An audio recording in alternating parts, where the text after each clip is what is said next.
Give me some volume.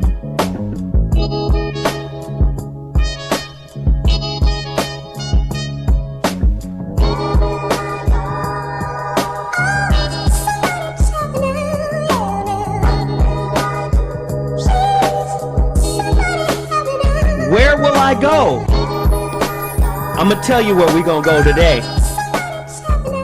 A lot of people are gonna be challenged by today's topic. Just let it ride. Just let it ride. She's gonna take us in. Listen. For everybody who supported the rebirth of seeds, I still got packages to send out. Okay? So your packages are coming. I sent out a whole bunch last week. But in the event that you do not get your package, please email me. Here's my personal email address. 2319 Z as in zebra, O as in Oscar, number 1 at gmail.com. 2319zo1 at gmail.com. You know, people be reaching out. Did you send my package? I know I didn't send a package to Drizzy Sizzle, so I don't even know who that is. Right? Drizzy Sizzle. I don't know. But email me, 2319zo1 at gmail.com if you haven't received your package, and I will make it my personal bidding to get it done. With that said, we've got books, we've got guests. This is the community empowerment. Woo, that beat is icy. We got somebody in the studio right now. Very, very powerful work. The brother's name is Derek C. Rizzo. The name of the book is The Open Adoption, A Birth Father's Journey. The brother was telling me his story, and it is riveting. Welcome to the show, bro. Yeah, thanks, so. Please give us a really quick synopsis of the hell you had to go through that birthed this book. Amazon.com, by the way. Yeah, well, man, it's a deep story. When I was 18 years old, it was an unplanned pregnancy. My girlfriend, she was 18, star basketball player. I'm a star basketball player, cross-country athlete, track. She's 2 months pregnant when she told me, and we didn't know what to do. Then 5 months came around. She still didn't tell her parents. I didn't tell my parents. We just told our teammates. She's 5 months playing in a state basketball playoff game, diving on the floor. And then after that game, that's when her sister found out that she was pregnant and told her parents. And then once that happened, everything turned. And she came to me in my dorm room and just crying, saying, we have to give him up for adoption. That's what my family's telling me we have to do. Wow. Or else they're going to disown me. And the girl was a white girl. She's a white girl, yes. They had a problem, not only that's the first thing that people think. The family did treat me. I've been dating her since high school, all the way up. I'm at their house. I'm going grocery shopping with the mom. So it wasn't, I don't think it was a race thing. It was, she's a star basketball player going, a scholarship, and they were just thinking for her future. So tell me a little bit about your interfacing with your son after all of these years. It was a long journey to get there. So and the lie that was told. Yeah. So basically in the open adoption, we were getting pictures and letters throughout his life, and he was supposed to know who we are. So the adopted mother, Jackie, her name is in the book, fictitious name. Jackie was sending me these letters saying, hey, Ethan said your name today. Your picture's on his wall. It'll be there forever. These are the things that I'm getting, and I'm writing him back, telling him, hey, this is what I'm doing today. So this happened for 12 years straight, and on the 13th year, I found out that they lied. They never even told him he was adopted. So he didn't even know you. He didn't know me. He never heard of my name. And the relationship is still strained. And it's still strained. It's a way that I get to him. I finally search for him, and then he ends up knowing. And the only way you were able to find him was because of a unique spelling of his name. Through the grace of God. I give God all the glory. When I was 18 years old, I sat there and signed his name and said, can you please keep his first name? We're not allowed to know the last name or where they live. But they promised me, and they kept that promise. And then when I spelt the name, Ethan, his name is in the book. So for example, Ethan spelled with a Y. And you know Ethan's not spelled like that. Right. So I spelt it, and my girlfriend said, "Why are you spelling it that way?" And I said, "Why? Because God's telling me, what if one day we need to search for him?" And then that's It's interesting. You were telling me during the break that the birth mother, doesn't really want to know him and doesn't want to be connected to him, but you do. Yeah, the birth mother, after 2 months, she stopped the agency from getting letters and pictures while she was in college. She couldn't take it. She said, I can't take it. Wow. So I went ahead and kept my promise and kept sending letters and pictures and being a part of his life, which the letters never got to him. The Open Adoption, a birth father's journey based on a true story. Derek C. Rizzo. You really got to go to Amazon.com right now. Call to action. Purchase this work. Very powerful story of a birth father's journey. Listen, I don't bring a lot to you, but when I do, I need you to support it. I need you to run there, get it, and get this perspective. This is a powerful work. I will be reading it myself. The brother autographed it to me. Thank you, man. I appreciate you coming on the show and sharing your story. Now, on to the homie. Sean Collison. The 7 Keys to Love. Unlock love on purpose. With gratitude, happiness, and more sex. Listen to you. What we got cracking in this book, brother? Talk to us. Man, I'm just talking about, Azo, it's good to see you as well, man. Always, man, always. Ultimately, I do on a daily basis divorce, custody, child support issues. Yes. So what I've found is that ultimately there is an A game in town. And if everyone had more gratitude, forgiveness, appreciation, and understanding that we all operate on the same accord. So the 7 Keys to Love is designed to help those looking for relationships, in relationships, or to enrich their marriages and have success. And also a way to learn how to communicate. Wow. Hey, and they could get this where? Amazon.com. The book is available. Just type in the number 7 Keys to Love on Amazon.com. I have videos on the website at 7keystolovebook.com. Amazon.com. Write a great review. Make sure you go. If you have any questions regarding the 7 Keys to Love, divorce, child support, or custody, send me an email. Get to your boy Zoe. A friend of Zoe is a friend of mine. Hey, and that's real. He's taking care of a lot of cats who are in, dire straits, dire situation, myself included. He knows what he's doing. He cold with it. Y'all got to support him. And this is my copy, right? Yes. He didn't want to give it. Did you hear that? Zoe is accurate on what he's saying. I got to tell Zoe's listeners and viewers are the most loyal viewers and listeners that I've ever come across. And as a matter of fact, I have helped and been of service to a lot of Zoe's listeners and viewers, and they keep in contact with me and help negotiate and strategize when they're dealing with child support issues, problems, issues with the other parents, and we resolve a lot of issues. So Zoe's show, I want everyone to really understand, it is an effective program. You guys are listening to something that is really effective, and I just want to congratulate you for being a supporter of the Zoe Williams show. Thank you, brother. I appreciate that, man. I really do. And I appreciate the fans. Y'all know the family. Bobby Glanton-Smith, Real Men Don't Play, at realmendon'tplay.com. Go get your copy right now. Please support the brother's work. Just Listen, my co-author is a co-host as well. Dr. Mark Goulston. He's an international best-selling author. Guy doesn't really have to be here. He wrote the the foreword to my second book that's getting ready to come out, The Relationship Dismount.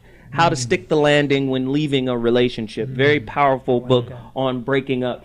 Dr. G wrote the foreword to that. Please go continue to support the guy's movement. We Juice. Please support the We Juice movement, black-owned business. The brother juices and puts together all of these different products for our health. We don't even want to talk about diabetes and heart attacks and all of that stuff and obesity in the black community. This brother has a nutrition-based business. Go to wejuice.com. Very, very powerful platform the brother has, and I want to continue to support it here.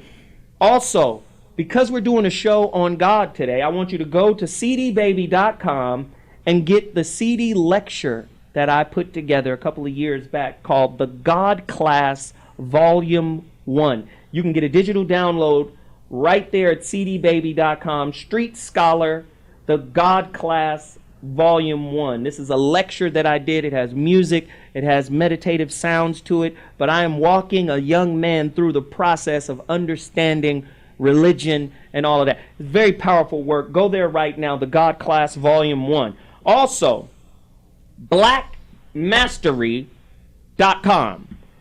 We're going to challenge your beliefs today, so we need a belief buster in your life. This sister put together a neuro-linguistic program narrated by Iyanla Van Zant that uses subliminal suggestion to undo negative beliefs that are black-centric, that are exclusive to black folk. What? It's that powerful. Please go there right now, blackmastery.com. Also go to urbanroyaltees.com. Brother sells t-shirts. Go to ramomart.com. Another brother sells very beautiful culture-specific based t-shirts. Look at that. The Egyptian t-shirt, Protected by Horus, is what that's called. The Wings of Horus, which predates Christ. That is the Egyptian version of Christ, Protected by Horus. Very beautiful stuff that the brother does. Also go to hiploose.com. You saw me last week in my suit with the bow tie. I was icy hot. Hip Loose are the guys who designed it, who tailored it. And you know I'm coming with my own line of clothes called the Line of Succession, presented by Zoe Williams. And all of the suits you see me in, they will be available through my line of clothing. Tailor-made stuff. You got to support it. AriseHospitality.com. The Black Staples, Black Office Max. Easy Boy Web. My website is down right now because Easy Boy Web is redoing it. It's going to be fly up in a couple of weeks. So listen, we got to run. But when we come back, the topic, guests, it's about to be off the charts. Hey, if you're uncomfortable, we're doing our job, and that's the purpose of this show. We're going to think today. We'll be back in 2.2. Trust me, crazy one on the way.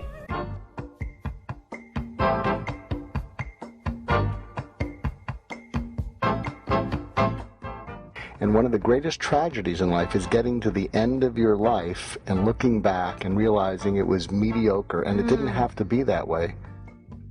The number one reason is people are unwilling to listen and care about what's important to the other person. But what if you could be someone who dared to care about everybody in your life? When you're in love, smoke gets in your eyes. But when you're anxious, you talk more than you listen.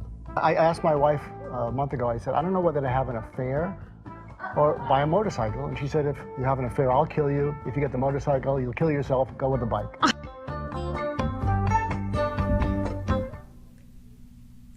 So read my lips. God didn't create man. Man created religion. And the reason for it is because there's no such thing as human nature. All there is animal nature and the human potential to rise above it. But long ago and far away, and it's getting even reborn now, is that more and more people don't know how to rise above their animal nature. And I think there were some wise people way back when who said, unless we find some way to give them a step to pause, everybody's going to kill each other, and we're going to be like animals. It's going to be survival of fittest, and we're all going to go down. So I think man needed to create religion to enable them to try to develop, to maximize their human potential for not acting from their animal, because there's no such thing as human nature. And again, I'm not here to offend people who think the reverse, that God created man. I think it's one of those chicken and the egg things, and all those chicken and the egg stories. It doesn't really matter, which came first, as long as it's working for the betterment of everyone. And with that said, the doc has set us up for today's show. The topic: the God Fraud Show. Bible flaws versus flawless Bible. Has the dawn of reason rendered all holy books obsolete? Right? Has technology really taken the spookism out of religion? Because when we didn't know, we went to God. But now, knowing is a part of how we interface in life. You see little kids playing with iPads and knowing how to use them and navigating the internet and getting information, right? Things have changed. So with that said, I like to prepare us with questions. But before I get to my questions, I have some book selections that I want everybody to go get, right, and read up on this topic. The Dark Side of Christian History by Helen Ellebree, right? Please go get this book, The Dark Side of Christian History. We have others. Ancient Egypt, The Light of the World, Volume 1 and 2, Gerald Massey. He has several books, man. Several incredible books. Gerald Massey, you guys got to get those books. Religious Literacy, What Every American Needs to Know and Doesn't, by Prothero, Stephen Prothero, published by Harper One, 2007. This is a great book. Religious Literacy. Please go get that book. The World's 16 Crucified Saviors. Wow. By Kersey Graves. The World's 16 Crucified Saviors. Please get that book. Sons of God, Buddha and Christ Unveiled. Please. Krishna, Buddha, and Christ Unveiled. Woo! You think these books are... Here's another one. Caesar's Messiah, The Roman Conspiracy to Invent Jesus. I'm sorry, you need you to repeat that. Caesar's Messiah, The Roman Conspiracy to Invent Jesus. Another book. It's important that you fortify your library with this knowledge. Fire in the Minds of Men, Origins of the Revolutionary Faith.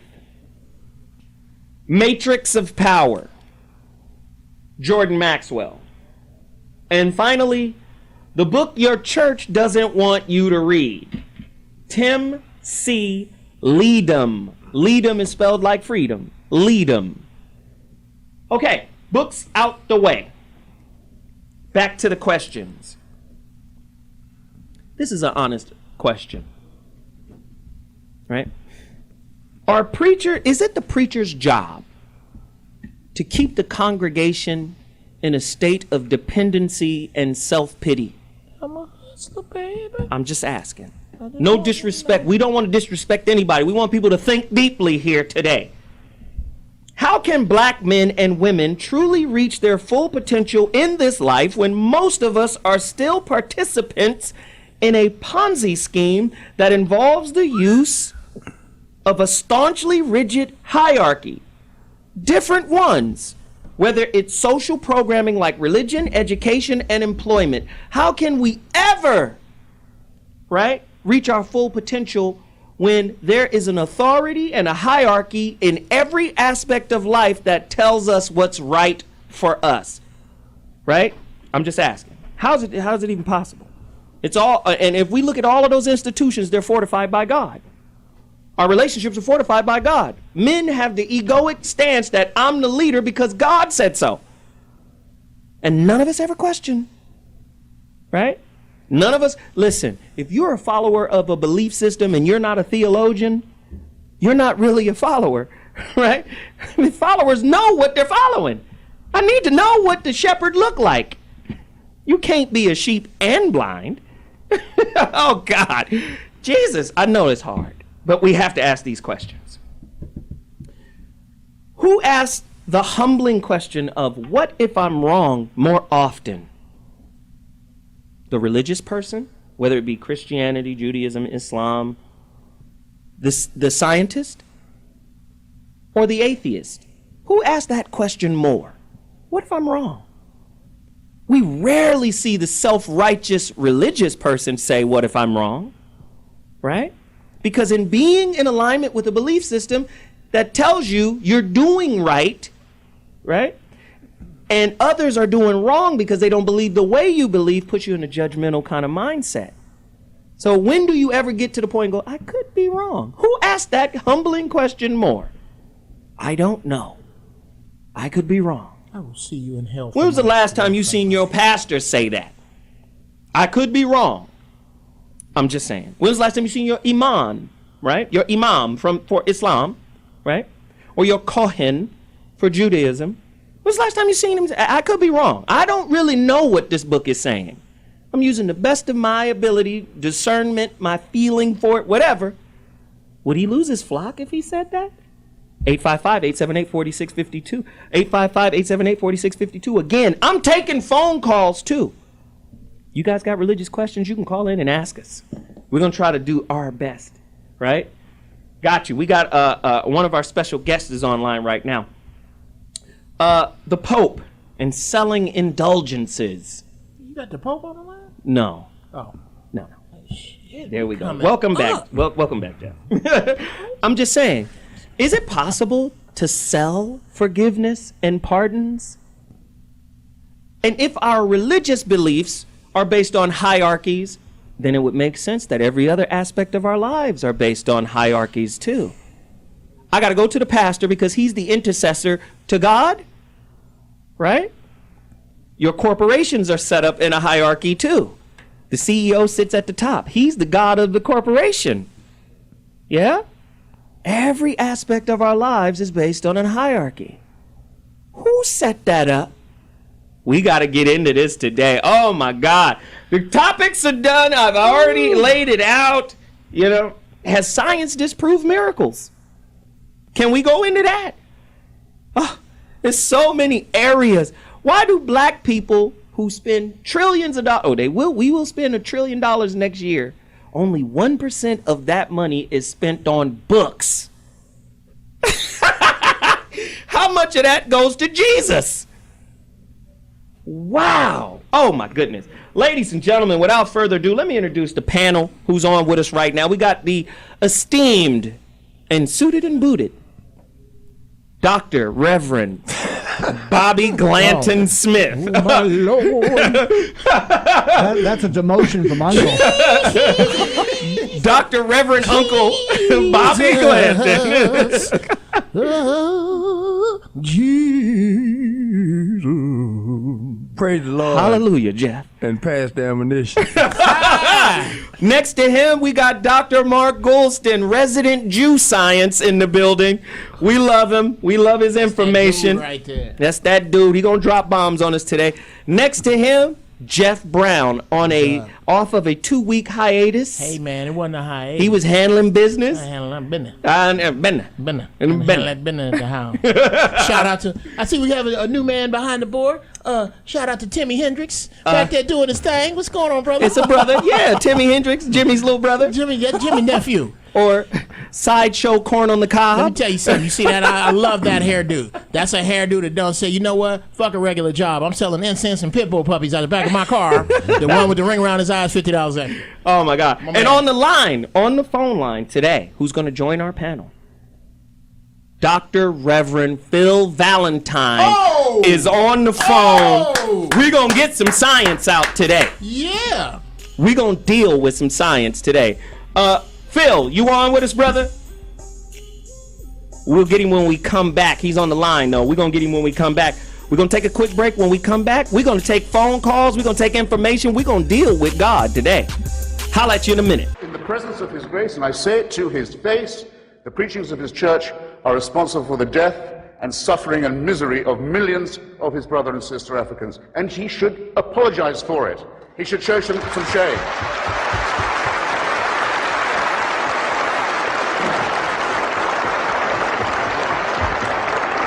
For condemning my friend Stephen Fry for his nature, for saying you couldn't be a member of our church. You're born in sin.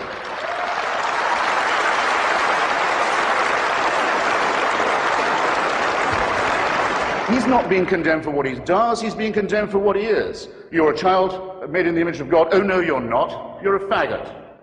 And you can't join your church and you can't go to heaven. This is disgraceful. It's inhuman. It's obscene, and it comes from a clutch of hysterical, sinister virgins who've already betrayed their charge in the children of their own church. For shame, for shame. The crucial point of confusion is that we have been sold this meme of Islamophobia, where every criticism of the doctrine of Islam gets conflated with bigotry toward Muslims as people. Right. And that is it's intellectually ridiculous. Even it gets So hold on, are racist. you the person who understands the officially codified doctrine of Islam? You're the interpreter of that, so you can say, well, this is. I'm actually well educated on this topic. I'm asking you. So you're saying if I criticize you're saying that Islamophobia is not a real thing. That if you're critical of something, Well, it's not a real thing when we do it. right? Well, no, It really isn't. I'm not denying that certain people are bigoted against Muslims as people, Right. and that's a That's problem. big of you. But But why are you so hostile about this? It's gross. It's racist. It's not. But it's so not. It's like saying It's those so not. stateless, shifty Jew. You're not listening Absolutely to not. what we are saying. You guys are saying if you want to be liberals, believe in liberal principles like Right. freedom of speech, like Right. we are endowed by our forefathers with an inalienable rights, like all men are created equal. Ben, we have to be able to criticize bad ideas. And Of course we do. No liberal doesn't want okay, to okay. criticize bad But ideas. Islam But at why this moment would- is the mother lode of bad ideas. Jesus. So we have That's just ideas a fact. like It's not- blasphemy. It's not a fact. It is It's an ugly thing. apostasy. It is. It's basic literature of apostasy. But Nick, Or how about the more than 1 billion people who are aren't Muslims fanatical, who don't punish women, who just want to go to the store, Wait a second. sandwiches, Wait a 25 times a day, second. and Wait a don't do second. any of the things that you're saying all Muslims. Okay, Wait a no, second. wait. Stereotyping. I'm not Wait, saying you all take wait a do bad second. things, and you painting the whole group religion with that. No.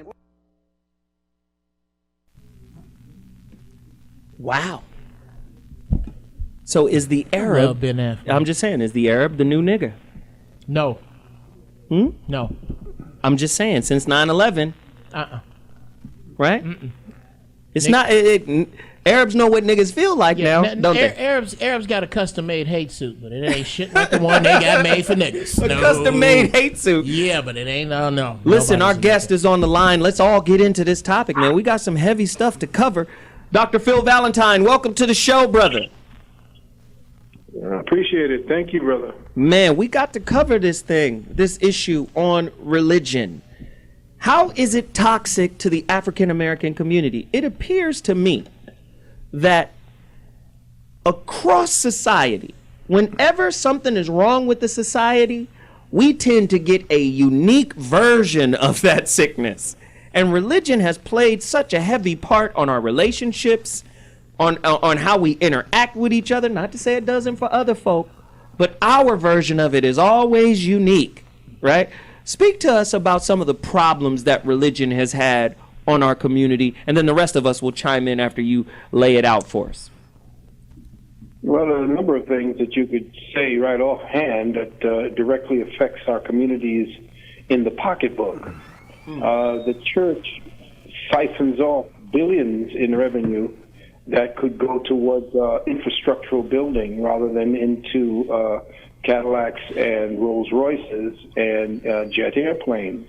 You have to know that whenever a people consolidate their resources and actually target a specific issue that they don't have any control over, because they don't have those funds, they become a threat to the presiding force that keeps them in oppression. So what you do is make sure, as it has been done over the last 10 years, that priests now practicing the so-called religion of Christianity goes to ordination through the IRS. So the IRS is the one who ordinates or ordains sisters now, and they fly the flag in their school and in their church. So when they found out that the church was actually being used as the Underground Railroad for not only bodies but for the minds of African peoples, they made sure that they had to infiltrate that church. So after the so-called war of the North and South had stopped, and that Sister Harriet Tubman was no longer working as a spy for the North, and everything had stopped, the church that used to be a segue for us to get out, so that we would start singing these hymns that were actually ways of coded messages, like wade in the water, God won't trouble the water, that type of thing. So stay close to the water where the dogs won't smell you, that type of thing. Wow. And follow the stars and so forth. So what happened now, because that dried up, black folks who were stuck at the time when everything stopped, when the railroad ground to a halt, they just stayed in the church and began to actually acclimate to an environment that really was alien to them at that time. So they had no place else to go. So, Dr. Phil, Geoff, Bobby, Mark, where is the codified messages now? today because we are still in peril. Where are the codified messages today? Geoff? They are in hip-hop music. They are in, I say this all the time, Mussolini said this, a nation is only as strong as its secrets. Black people don't have any secrets because we put all our shortcomings to dance music. So there is nothing that there's nothing about being black that everybody don't know. There's stuff about being Jew I don't know nothing about. Stuff about being Mexican, stuff about being everybody knows everything about being black that needs to stop. You got a point there because Captain Smiley says, well, what we going to do as black people for the next year? And everybody get up on stage to get their 15 minutes of fame and tell everybody what our plans are about. Thank you. And you know what's interesting? My perspective, and then I'm going to throw it to Bobby really quickly. You know what's interesting? I see religions in the same light I see sororities and fraternities. Absolutely. Or bowling teams. Right? Because what it's about is relations and connections. Relationships and connections. It's not really about spirituality. Because you'll have some people that say, I'm spiritual. I'm not religious. And this wise brother from the hand of Ifa, I was talking to this brother, his name is Baba Femi. He said, the people who say they're spiritual but yet don't have a ritual can't call themselves spiritual because ritual is in the word. What rituals are you doing? And Christianity doesn't have any rituals really. Go ahead. I got a question for everybody. How important is it to believe in something versus believing in nothing? And if we should believe in something, what should we believe in? That's great. That's a great. And let me give you my answer, then I'm going to throw it to Dr. Phil Valentine and Bobby. My answer to that is believing in something is like taking credit for a painting that's already painted. Believing in nothing is at least you start with a blank canvas and whatever is in your mind can be put on the canvas. I tell people this, my concept of God is a living canvas and your thoughts are the tapestry. Do you understand what I'm saying? Whatever the thinker thinks, the prover will prove. Thoughts are constructive and creative.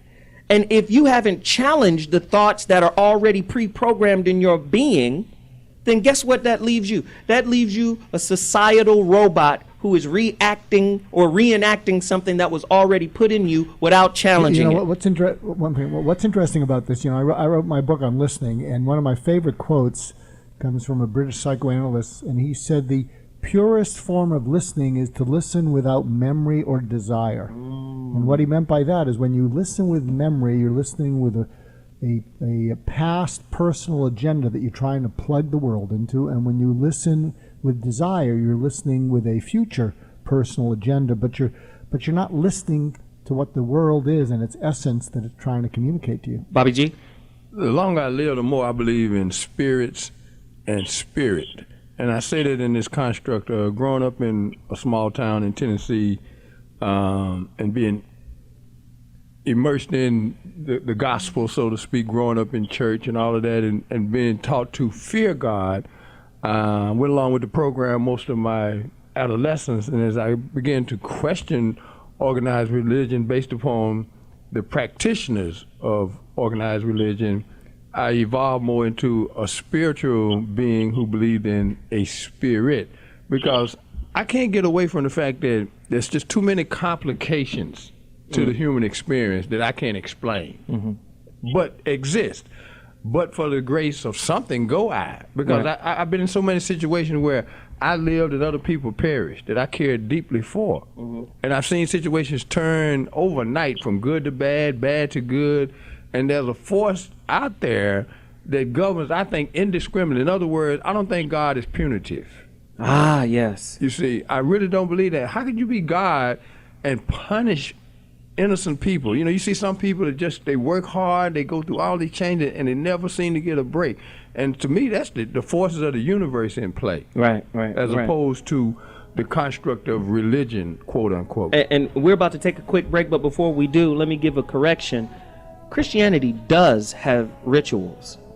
However, if those rituals are the remix of your culture's history, and not the actual rituals from your culture, you're under the revised version of what was really yours. And I don't, listen, Dr. Sebi came in here once and told us black people aren't eating the food that black people were eating when they were in Africa. And so they're taking on sicknesses that don't belong to them. I believe when you practice rituals that you didn't write, that you didn't create, you're going to take on a spiritual sickness that doesn't belong to you either. So listen, we're going to take a quick break. When we come back, we're going to go deeper with Dr. Phil Valentine and the Zo What Morning Show. Let's go, God fraud. Let's holler. I understand we need to move beyond color.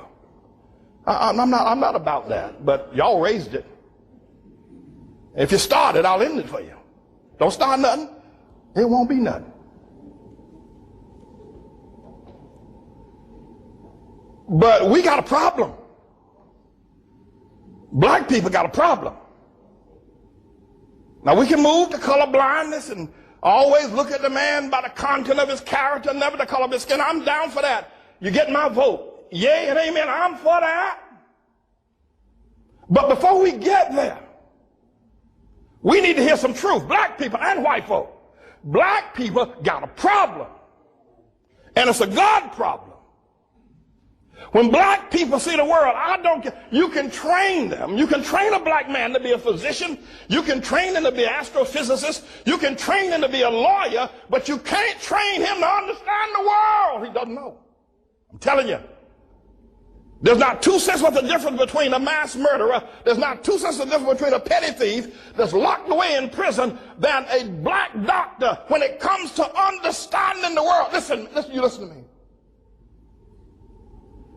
We got to deal with this. And we need to begin to acknowledge it, talk about it, ask God to help us, because only God can help black people where they are. Black people had Africa, that big old continent over there. They never built one boat that was seaworthy. Not one. There's not one monument in Africa, in all of Africa. I know you're talking about Egypt. Egypt is not Africa. There are no great cities that were built. Even before the first colonization of white people coming to the shores of Africa or the slave ships, black men built nothing. No sewer system, no houses above one level, and none of them made out of stone, all of them made out of grass and wood. Black men, before the white man ever got to Africa. Now, listen. In the entire hell. Now, listen. This dude is powerful. There's a hole in time. No, this dude is powerful. He has a tremendous following. He even has the 3 letters behind his name, PhD. Poor, hassled, and depressed. Check this out. And he's teaching this. This dude here. If there's a hell below, he's definitely going to go. Dude, there's a hole. This is my only proof that there's a hole in time. And somebody reached through back to 1805 and got this shade tree house nigga here and pulled him forward and said, here, we need you to talk to some more folk because they are awakening. I need you to put them back to sleep. Go. Dr. G had a question during the break. Dr. G, go, and then we're coming to Valentine. Yeah, Bobby said something about organized religion, and the question I have is that many people say, I'm against organized religion, and I'm just wondering if a group of people can stay organized for good without it crossing over and getting corrupted by greed or some thirst for power. Because it seems like when you hear the word organized, it should be neutral, but it seems like it turns, towards the negative and the hurtful. So I'm just curious. I don't know what the answer is. That's a good point. Bobby, you wanted to answer that, and then we're going to Dr. Valentine. Well, I think there's a very important relationship between organized and organic. And if we trended more toward organic, we'd have less problems with organizations. Because if there's something common that we have is that we're born to die. All right. And there's some other commonalities. If we built along those lines that would survive universally, all this other divisive things that we run into, then we wouldn't run into the problems that we face when we deal with religion in this organized form. And typically, whenever something is organized, it's organized along a linear path. One thing about spirituality and relationships too, it's non-linear. There's you can't you understand what I'm saying? I have a goal to get to God. No, you are God and have been God every when and every now. Do you understand? Like, you don't have to get to what you are. You've been that. And even your scriptures in a rudimentary way will validate that if you were reading it for that purpose. Remember, whatever the thinker thinks, the prover will prove, and you've been programmed to be not only a sheep, but one who is blind. So you can't even see the shepherd, but you're so willing to follow the shepherd. Valentine, talk to me. You talked about belief. I took a belief as a form of conditioning, a form of preemptive consent, something that has to do with a conceptual reinforcement, along as you were speaking so eloquently about linearization of an idea and a behaviorism. So when we talk about we believe in Jesus Christ, pretty much most of us, if we were raised in a Christian house, came up with that belief, not knowing anything else. And if they did not have any exposure to any outside catechisms or any outside cultures, that's all their world would know. And so Christianity tends to set up its own antibiotics, its own defense mechanisms by telling you that if you were to stray outside of these constructs, these belief constructs, then you are imperiling yourself. So they kind of put danger signs where there never really was dangers. And so we are toward, like you say, sheep. And what is a sheep except the ass of the other sheep in front of it, and doesn't know anything beyond that. So I wanted to touch upon belief as being a kind of a conditioning process that the environment reinforces each and every day, through television, through your mama, through everything. Now, if you come into an understanding and overstanding based upon first-person experiential realities, we don't have a first-person experiential reality. That's spiritual. We only are dealing with a second person, a second-place referential reality, which is some guy called Jesus is supposed to be giving us some kind of vicarious atonement through us believing in him. So we in the African community, or in this society alone, are only conditioned through secondhand experiences based upon hearsay, what we hear teachers say, what we hear mama say. But when we leave all of that, which we are told not to, which we are made fearful of, we come into a first-hand experiential reality, which then now becomes something that you touch with your microbes, with your own atoms, with your own molecules. Wow. Christianity, religions, and so forth is always about imposing a second-hand experience on you, and you now, because there's nothing else to experience beyond that, you now accept it as a first-person reality. Wow. They make the intercessor all important. I'm going to go to Bobby right after this quote from my favorite philosopher, J. Krishnamurti. One is never afraid of the unknown. One is afraid of the known coming to an end. Indeed. Indeed. Bobby, speak on that. Well, what I do know is in 60 years, I've come to one basic conclusion. That is, there's only two principles that are irrefutable, right and wrong.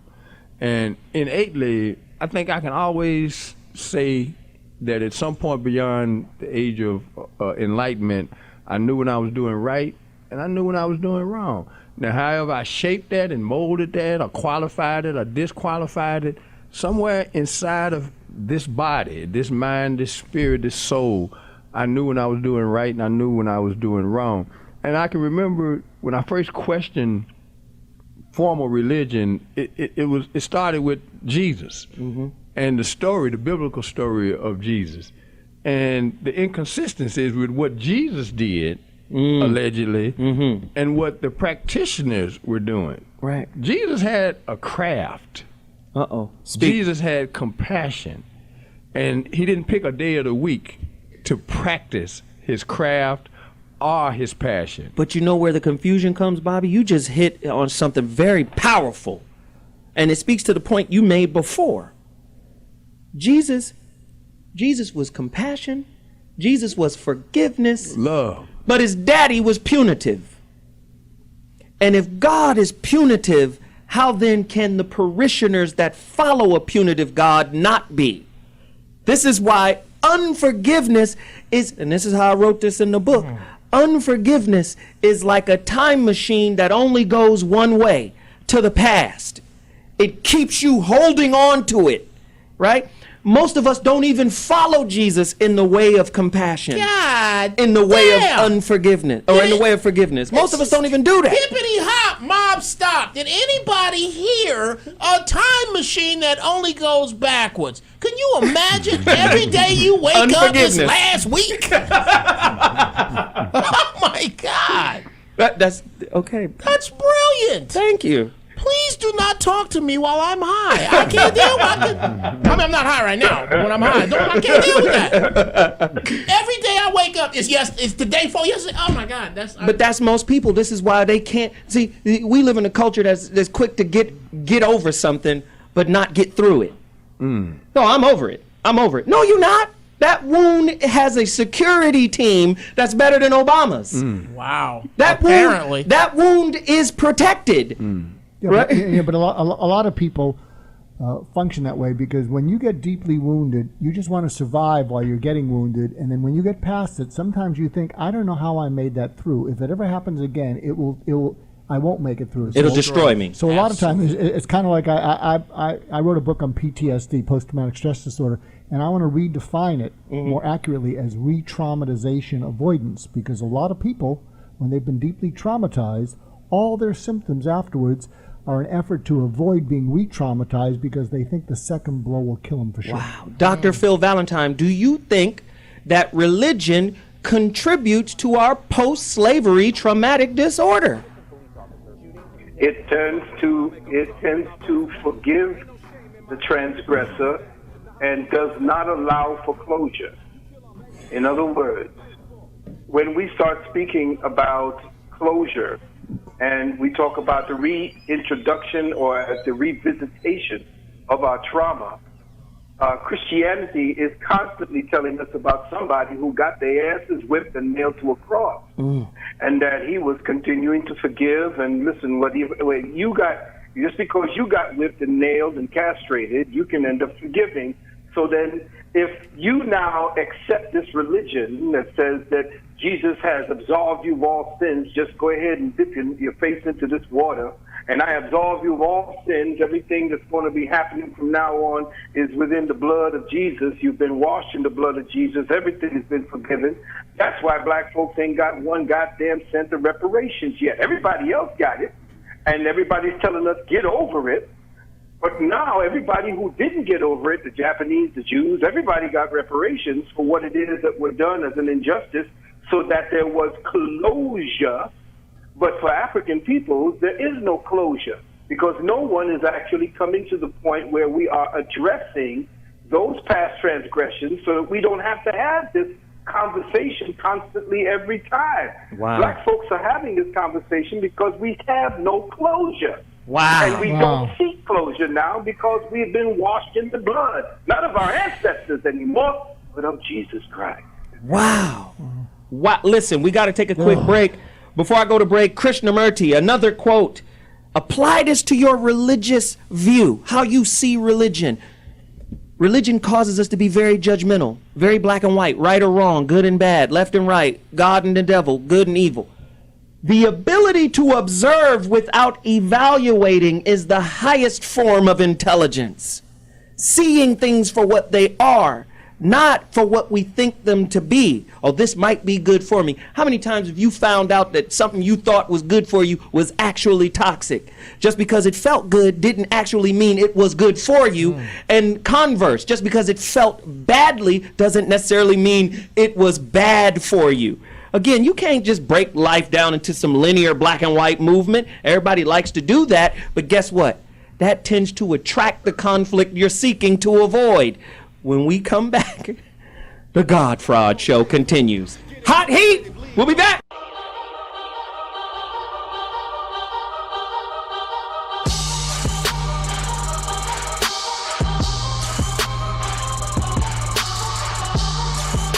my God, how he has a rap career is beyond me.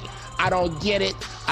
And he takes his shirt off. Oh my God, he looks like 50 pounds of chewed Tootsie Rolls with his... All right. Now, you are in white fashion. You know white boys always leave the house like they finna help somebody move. Resist and defend the horrible hoes. There are some horrible people. And what you need to do is start policing your own.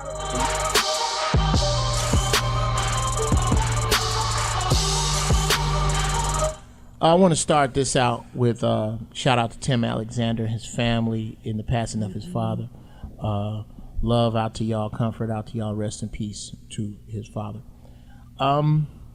With that said, religion. I was carried in church as a baby. Come on, you got to search far and wide to find a black atheist. We all have been indoctrinated with this. My problem became, as I like to say, most black people are born Christians. It starts to unravel when they learn how to read. People wonder why is your church, why does the IRS give your church such breaks, especially when they have 25,000, 30,000 members. This is a reward for keeping 25,000 physical people on point asleep. When you look at I get into this all the time. Shout out to my mother's friends who watch the show, who cannot stand me, who squirt blessed oil out of riot hoses every time I come around. Yeah, I get sprinkled. Show me the zodiac. Show me the zodiac in the Bible. It's all through the Bible. 12. Job chapter 38 verse 31. Okay. Amos chapter 5 verse 3. Job chapter. It's there. It's there. It's all there. It's all there. They left it untranslated. Exactly. Meseroth. Get your concordance, lexicon, Arabic, English, and Hebrew lexicon, Meseroth. Look it up. It's the Hebrew word for zodiac. Well, here's what's going to happen. Sorry. The next time we all get together, especially since you light-skinned with green eyes, they're going to love you until you open your mouth. This beautiful devil. Yes, Jesus is number one. No, actually, he's 11th. There are 10 stories that predate Jesus. Your very Bible that you love, but you denounce Egyptian mysticism. It's made up of that. How do I know? I went to Egypt and I read the book from cover to cover, something that black people don't do. Read the whole Bible, stop at a few spots. I don't know, Ephesians 6:5, where it tells you to obey your master as you would Christ. Isaiah 45:7, I am the Lord thy God, I create good and evil. Light and dark. Yes. All of this is done by me. All by me. Shout out to the gay couples that for whatever reason want to get married to a God who seemed to invent you just to hate you. Figure this shit out. I'm done. Wow. We're back in the building. That was his intellectual rant. With slight interruptions, I apologize. Yeah. Again, before we get back to the brother Dr. Phil, let me hit you with more Krishnamurti quotes. Tradition becomes our security when the mind is secure, right? Wait a minute. Tradition becomes our security, and when the mind is secure, it is in decay. Your mind, boy, okay, we're going to go deeper. To understand the immeasurable, the mind must be extraordinarily quiet and still.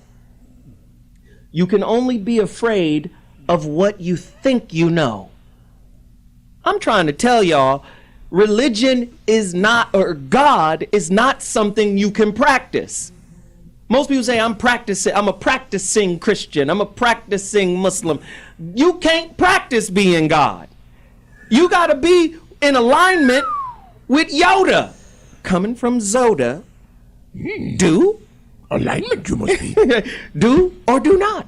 There is no try. There is no You try. can't try to be religious. Either you're in alignment with the universal source of all that is, that don't have a name, that don't have a gender, that doesn't have a comprehensible understanding that we can articulate. Bullshit you niggas are on.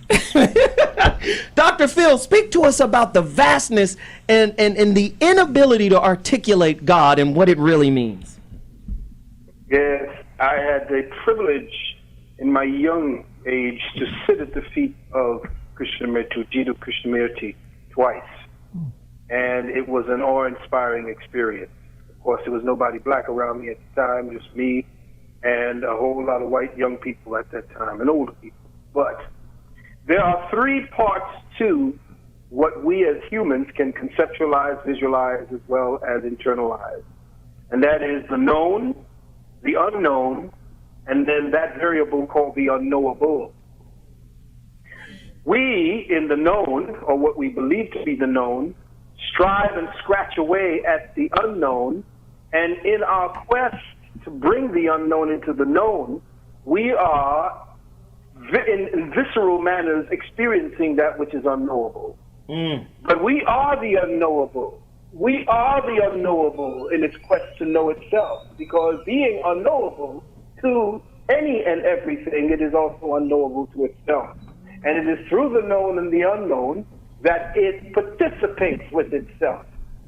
And our ignorance is part of the deal, because without that gap, there is no bridge, there is no incentive for us to quest in self-knowledge. So when we teach about that, when we bring ourselves into a place where we are questing towards self, where in that Krishnamurti taught that all our thought processes should never be towards outside, because we create thoughts that then become our burden.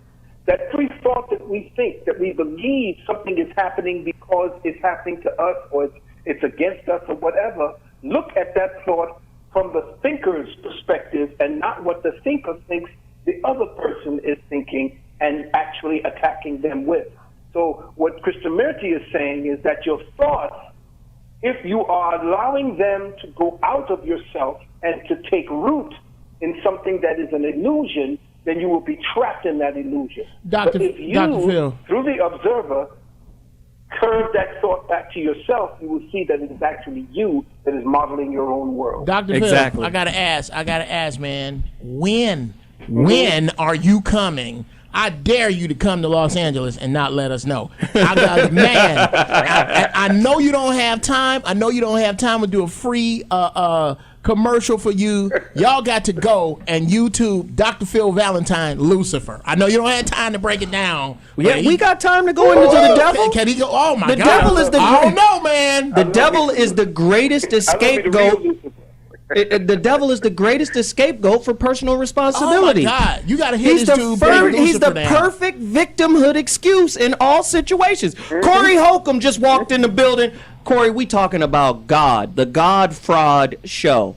And we're talking about the Bible, religion, its effect on the African American community, its effect on our relationships, the whole 9 yards, and man. them pimp glasses you got on. Them glasses is pimp. Speak to us about it, man. Yeah, if it wasn't for God, right now, I wouldn't be here today. Ain't that what black people say when they get when they get the award? Giving honor to God. They give all the credit to this God, and the main thing I always get into arguments about with my brothers and sisters, I tell them, everything you telling me right now is something that somebody told you. Ooh. Yeah. I call them the regurgitators. You are forcing your family tradition on me. I don't like that. Oh, listen. Everything is secondhand. Right. That's secondhand. We got a powerful sister on the phone right now. Before I tell you her name, let me give you another Krishnamurti quote. The constant assertion of belief is an indication of fear. Oh, God. That's dope. Come on. I got Krishnamurti on deck. Now, is she with us? Where is she? Veronica Conway, call us back. We need Veronica on this line. Call us right now, 855-878-4652. Listen, let's go back to our initial conversation. I claim the devil. Again, people are afraid of the devil. Listen, you got the word devil. It's English. First, let's go back. Let's talk about belief and faith and all this, man. Belief, the root word is Latin, be lie. To give the lie away as a gift from me to you. Right? Middle English, Bellalogian, the lie is a gift from me to you. That produces our English word belief. If you spell it, you see L-I-E-V-E. The root word of believe is lie. Let's understand that first. The next step is we've misconstrued or misunderstood what faith actually means. You don't need to believe the word faith, they use the book of James all the time. The faith of Job and listen. No, he slayed me. So what is faith without works? Right? Let me give you that one real quick and then I'm going to come back to your question. Faith, fact beyond a doubt. The word iman, imani. We name our kids imani. And that's the Arabic misinterpretation of amun, amen. And we end our prayers with that. It means fact beyond a doubt. We got to be able to talk about this stuff. Corey, hit us. So when I say the devil made me sleep with that woman that I shouldn't have been sleeping with, how am I copping out when I do that? Because I say the devil made me do it, and it make all my lost Christian brothers and sisters sort of have some type of compassion for what I did. I say, the devil made me do it, so, but what really made me do it? What made me do it? A better question. Wow, that's heavy. Let the doctor. Family. What'd he say? If anybody is black folks, if there's any God that any black folks supposed to be following is Lucifer. Because if you look at the story of Lucifer, he was the first rebellion. He was the first rebel to say no to authority. Ooh. Wow. I spoke on that on a show. Everybody looked at me crazy. And when you hear people talk like this, brother, it's like the stuff you be thinking you just didn't word it like that. Look here, man. I always felt that way. Like I was always fascinated by this devil. I'm like, now who's listen, the devil? He sound like we got two callers. He going through my struggle. We got two callers, and I'm gonna get to them when I come back. But the brother just said something that's powerful. Lucifer, the light bearer, Illuminati, illuminated, Buddha, the enlightened one. Light is associated with knowledge. They've made knowledge evil. So when the knowledge stood up and said, no, I don't believe that, he got turned into the devil. Listen, you can't be intelligent and be a sheep and a follower at the same time. We'll be back. So What Morning Show. We'll be right back. Round one, fight!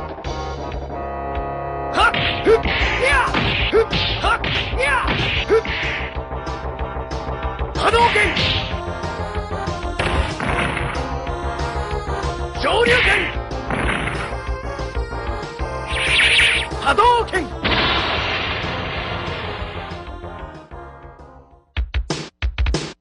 Yatta de! Iku de!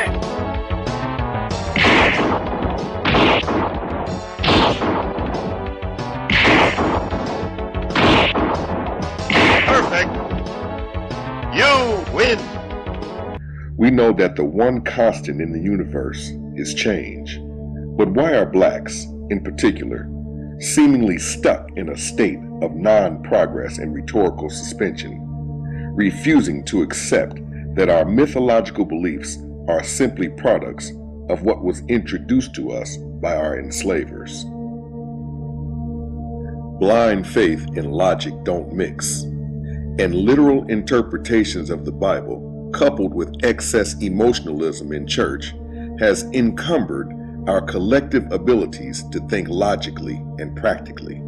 Believing stories such as Joshua making the sun stand still, along with the story of creationism, has ruined our cosmological understanding. When they lifted him up, the S-U-N went out, for the S-O-N was on the cross. When they lifted him up, the sun blew the fuse and refused to shine. The moon, blood pressure went up and dripped down in blood. When they lifted him up, the stars had a nervous condition.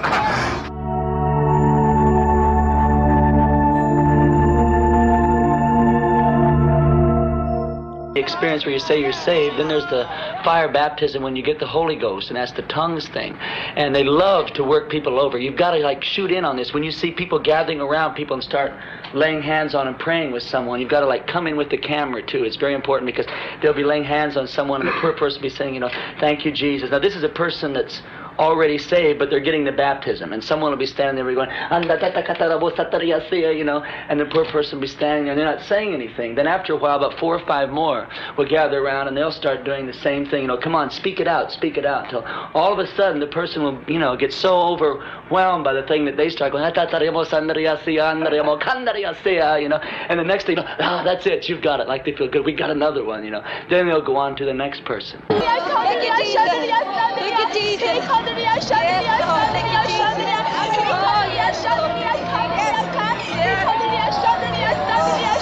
a good sound, boy. Thank you. Coming from you, I found out where that dove went. Well, that climax on that dove was it. I like that. I got that when I was down in Texas. Wow. Yes. Listen, we got callers. We're all back right now. But y'all see what's happening. Corey, tell me the story on that, bro. Quick story, man. This girl I know was working for this preacher, and she questioned him because he would take the offerings directly and deposit into his Chase account. And one day she said, do you think this is fair? And he cussed her out and told her to mind her own business. Well, long story short, he moved to Atlanta because he got a new congregation. Wow. It's always always a congregation waiting on you in Atlanta, I see. Yeah. Listen, we've got Veronica Conway on the line right now. Veronica, you got to weigh in on this topic. Talk to us about it, huh? Hi everybody. It's great to be here. And so I'll say this. You know, I've been blessed to sit at the feet of many wizards, spiritual masters. Osho says that the priests and the politicians are in cahoots. And so the priests represent guilt and shame, usually over sexuality, and politicians represent the control over your resources. So conscious sex and relating is really the staircase to God. As you were speaking to earlier, though, you said, you know, it's finding the light. Well, light is associated with the orgasm, with the spiritual orgasm. It's kind of the best kept secret on the planet, and it's a thing that's been hidden from us so that we don't come to know our God self. That's why we be calling. No, you know what's powerful about what she's saying? And Brother Phil could speak to this too.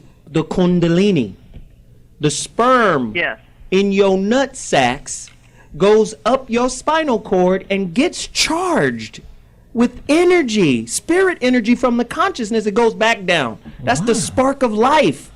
And the kundalini, what we know as the kundalini, sex energy and sex magic and all of that stuff, gets taken east and turns into tantric sex. So when we look up the word Tantric, whore, is that a black folks television network?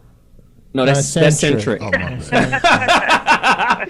But I'm just saying, what I find is everything that originated black gets turned into the devil. Right. The damn Egyptians in the Bible are the bad people. That's right. That's evil. When you look at the TV show Supernatural, with the 2 white boys going around helping people, or Constantine, which is the new show with this comic book exorcism. Constantine, right? On NBC. This guy is using Egyptian symbols that Negro Christians have been taught to fear as evil. Who should have come in a Chevy? Should have come in a Cadillac. I rebuke you. So what they've done is took your knowledge of self, your culture, and made it evil, recontextualized it, brought in the dirty Pal Gasol version of Jesus, Cesare Borgia, and told you to worship that while they still hold on to your beliefs, which gives them power. The power that was inherently and ancestrally yours. I saw these old soup. Can I speak to that briefly? Yes, you can. Please. See, there's a spiritual moment in any deep spiritual walk. There's a moment when we come here, there's a moment where you decide away from yourself and your soul in favor of approval, in favor of safety and survival. And the moment that you do that, the moment that you decide away from your God self, it's usually a moment of terror. And you divide from yourself, and the church goes in and exploits that inner conflict. That's the exploitation. Wow. Church is like insurance. Insurance is based off of anxiety. What might happen? Correct. Church is just the like monster pimp game, man. Yes. You're going to pay for what might You know what? You might get into an accident, and you might go to hell. Well, So you might as well jump over on this side of the fence. Listen, we have a caller on the line right now. Nico from Pasadena. You want to ask myself or Dr. Phil Valentine or any other panel a question? Let's go. Okay. Just wanted to say, Real quick, Nico. Nico, real quick. Dina Love. What's going on, man? Go ahead, Dina Love. I just wanted to rep my city real quick. Dina Love. Go ahead, finish. Well, I thought I had an interesting perspective to add to the argument because I kind of come from the other side of the spectrum. You were talking about like hierarchy earlier in the show, and yeah, I was just wondering, like, is there really a hierarchy if there's this relationship with you and God? Like, say again. Is there a hierarchy relationship with you and God? No, if it's just you and God, like if you have a relationship and it's just you and God, like is there a hierarchy in that? And that's a great question. Really, I want to throw it to Phil. Phil, answer the brother's question, then I'm going to come right behind you, and then the rest we can all pile in. Dr. Phil, you on with us? Yeah, I'm here. Did you hear the brother's question? No, I was on hold. Okay, his question was, is there a hierarchy between you and God? That's what he said, right? Y'all heard that? Hierarchy, yes, there is a hierarchy. It's your doer, your thinker, and your knower. Your knower is the hierarchy between you and that concept of perception that you internalize as well as condense into what you call God. But there is a hierarchical thinking process, and it depends on which one you want to focus on and the one that you become immersed in. Do you become immersed into the doer? Do you become immersed into the thinker? Or do you, in that way that Krishnamurti was speaking about, using your attention and your observer, deal through the knower? And through the knower, there is no way for you to be tricked as you are tricked with the thinker and the doer. Good point, good point. I tend to think this way. There's only you. Nothing else. There's a higher you and a lower you. The higher you is God. Please understand this. God is everything. So you know what that means? If God is everything, you can't add nothing to him. So it is what it is. There is no predestination. God is. That's what God is. And when you're in your lower self, that's when you're in your weaker self. That's when you're in your weakness. That's when you're in your, I need to know, I need to figure out, I need to understand. But God is you. There is no delineation or separation between you and God. You just have to be able to see it from within in order to access. Yeah, but you can't pimp like that, see? Okay? We're going to put evil on one side, put good on the other side, and put, we're going to stand in the middle, and all of y'all are, by default, evil, and then I'm going to charge you 10% to get over here on the good side. That's the way. The intercessor creates the hierarchy. Corey, take us to break. Go. In my opinion, when you do whatever you do inside, there's something talking to you. When you ignore the side that is moral, it becomes easier to listen to the side that's pulling you down. In fact, you almost can't hear the moral side when you keep listening to the side that pulls you down. That's it. Regardless. Wow. When we come back, Dr. G is going to lay down some heavy Jewish white science on us. We'll be back at 2.2. Holla! You want the blessings of God? Christian, they're not yours because of the work of Jesus. No. Tithe! Give money and you'll get the blessing. If you don't, nothing for you. What has happened to the gospel of grace? These charlatans have turned it into a gospel of works. And they have put people, wow, have they put people under bondage. This is one of the most disturbing things you might ever see. Well, up there, walk on this money. Woo! Woo! Woo!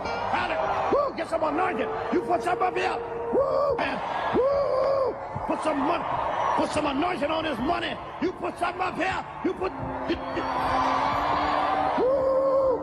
Prosper. Prosper, I said. Hey.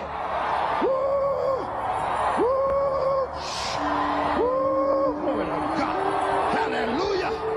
Hey, God, your bills are paid.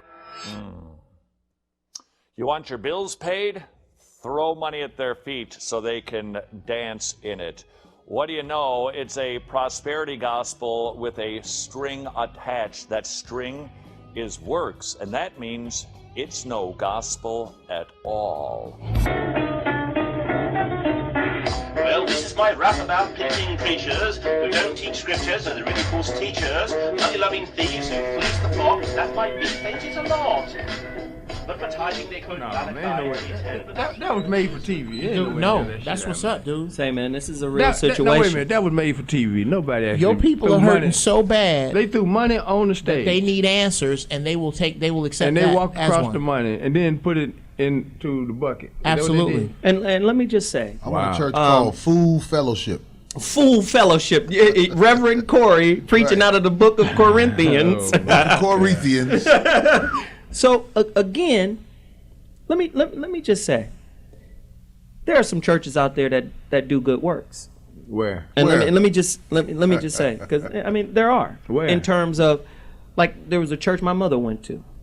And let me just break it down. Nigga, you can find good in a church. But no, here the point. The point is, because I'm gonna double it back. The point is, they provided for the elderly. They gave them food. They gave them rides homes.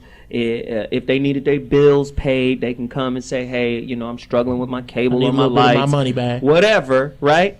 But let me talk about the dependency of that, because I got to a certain point with my mother where I said I love my mother enough to not try to teach her what I know. Wow. So let me pull back, because whatever comfort or solace this provides for her, I don't want to disrupt it with the truth.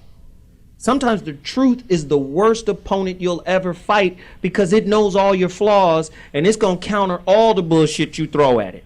That's how the truth works in your life. And You need to tell him the truth still. But I did, but I don't want to hurt her. So I just stepped back. To what end? But do you understand what I'm saying? Yeah, so I get that. So my whole point is, you still don't need an intercessor to do good works in the world. The church has set itself up as the intercessor of your good deeds. I throw money at the church so they can feed the homeless. Why don't you do it? I throw money at the church so I can serve in the community. Why don't you serve in the community? What the church do? You know how much good we do? I know drug dealers who bought the entire Chicago public high school basketball team's sneakers. Shout out to Freeway Rick. Okay, Ooh. This cat right here. Okay, I'm gonna tell you when the CIA started coming at him. When he started buying people's houses that was in foreclosure. We didn't ask you to help the community now.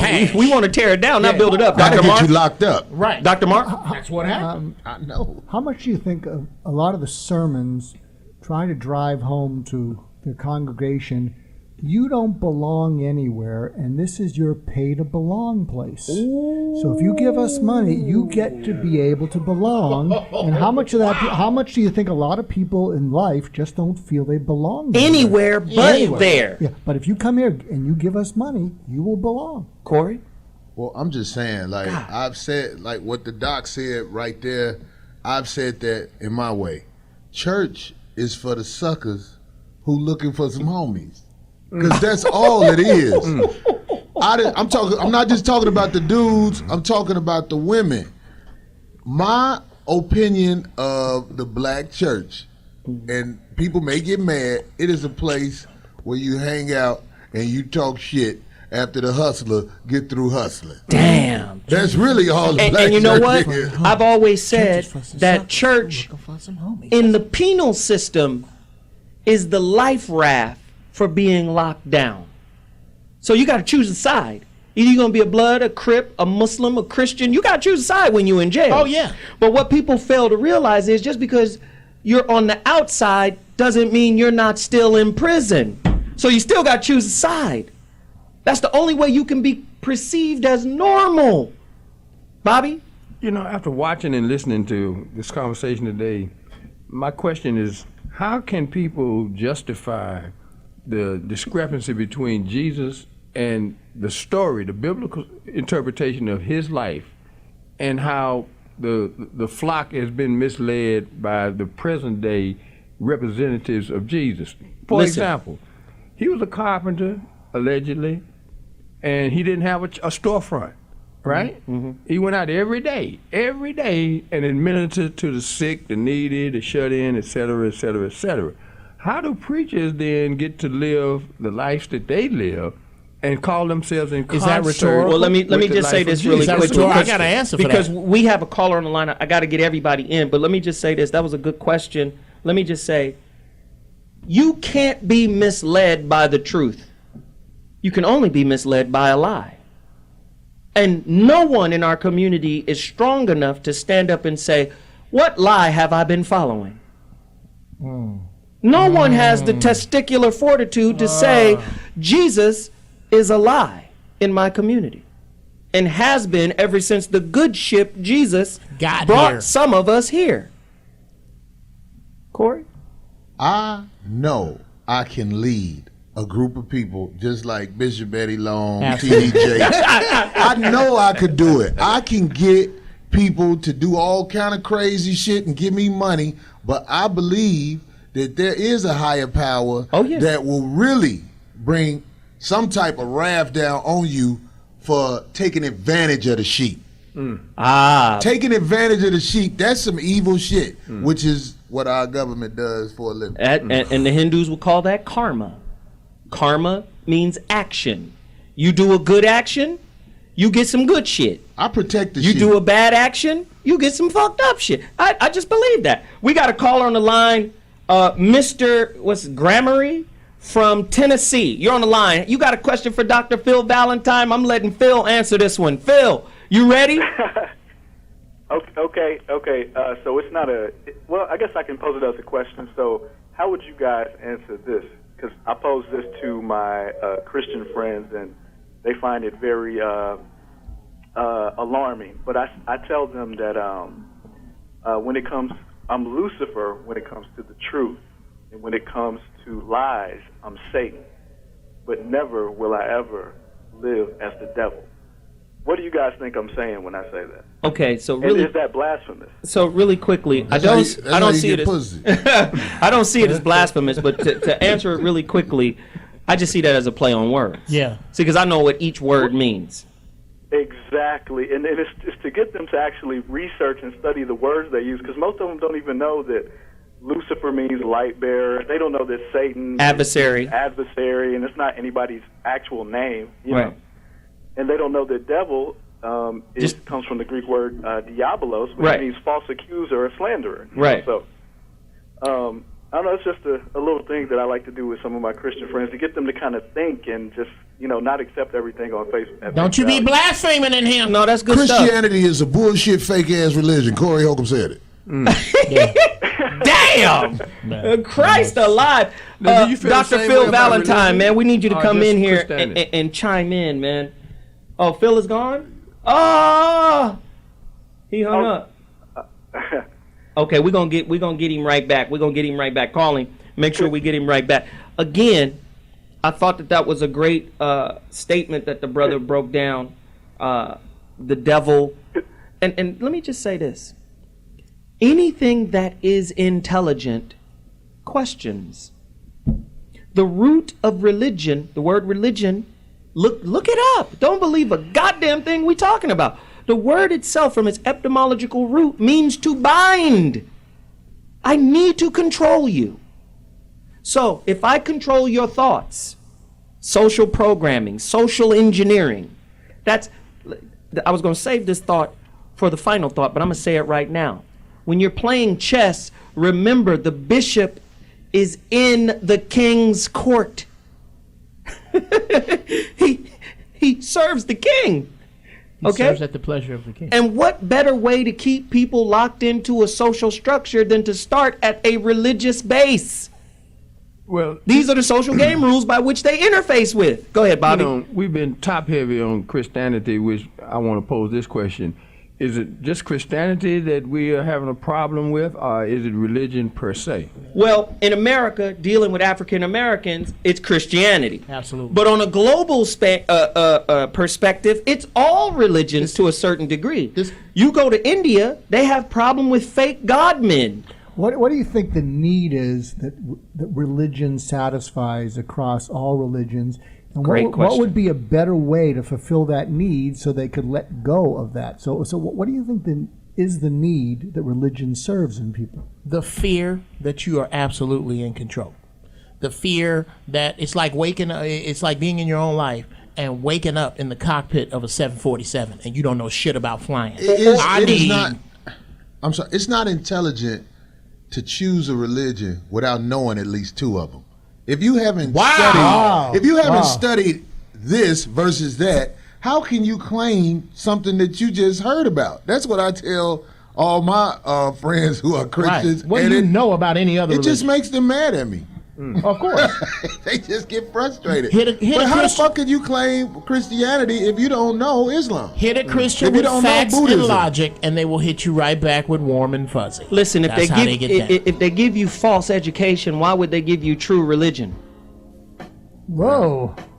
Do you understand? If every aspect of your life is monitored, controlled, metered, and they're not... Listen, knowledge is the real currency, not the fake debt tickets. Knowledge is the new money, baby. So if I got you chasing the debt tickets instead of knowledge... Do you understand? We'll be back. Got to take a quick break, ladies and gentlemen.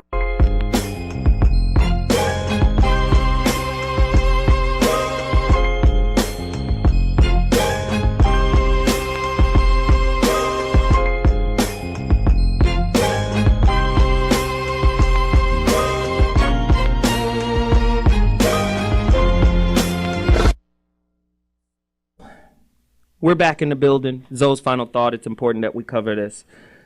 Like I said before, we have to control the narrative, our narrative. If we do not control our narrative like other people control their narratives, right? Native Americans mad at David Schneider, Daniel Snyder, owner of the Washington Redskins. You don't get to call your team the Redskins no more. We're going to take it all the way to civil court, all the way to the Supreme Court. Again, controlling the narrative. Stop accepting the story that somebody said was your story. Okay? Let me just say it again. Please remember that the bishop is still in the king's court, and he follows the rules of the king. Please understand that. Whether positive or negative in its expression, thought is always creative, meaning it's always constructive. As long as you are thinking, you are the architect of your reality. So now you got to question the thoughts you have. And are they an original thought? Right? Or are you living a life that was already predetermined by the social game rules that was waiting on you when you were born? We've got to challenge these things. That's the purpose of this show. It's not to disrespect any one religion, but Christianity is a burden on Black Americans, just like Christianity is a burden on Africans. Desmond Tutu, he said when they came over here, they came with Bibles, and we all prayed. And when we opened our eyes, we were holding the Bible and they owned the land. Please understand, it's a burden globally, right? I'm asking us to challenge whatever we think we were told as the truth. You're afraid of the devil because you were taught to be afraid of the devil, but you don't know the devil represents knowledge. Who created masonry? Black people, the Moors. We're the ones, listen. Baphomet, the goat of Mendez. Baphomet. Some say it's a phonetic corruption of the word Muhammad. Baphomet. Just like they say Mohammed. Oh, but it's a goat. Well, the black people used to worship the goat. It was called Amun-Ra. So I'm going to re-freak your culture and make it evil. But I own it and use it and practice it. And I give you a remix, a diet version of your spiritual belief. So I can keep you disconnected from your belief. Because if I give you your belief, I give you your sovereignty. You can't be sovereign and governed at the same time. I want to govern you. So I must take your sovereignty. The root word of sovereign is reign. Power to do. We don't have power to do. We're Charles Barkley all over this motherfucker. Unintelligent, uneducated black people.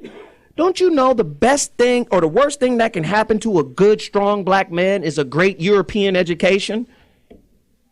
Don't you know that undoes him because it strips the knowledge of self of who he really is. Let me keep it going. There are gatekeepers in our life. Part of the gatekeepers will judge you based off of your educational background. Part of the gatekeepers will judge you off of your religious background. The Masons, some of them, quote unquote, worship the light. According to Albert Pike, they said they were Luciferians, those who worship Lucifer, the light bearer. You've been sold what? A narrative of what evil is. What did they call Egypt back in the day? They called it the light of the world. Once the white went into Egypt and took all of the knowledge, the Alexandria Library. Once they took all of the knowledge, they changed the name from the light of the world to the dark continent. Please understand, they took the light out of the continent.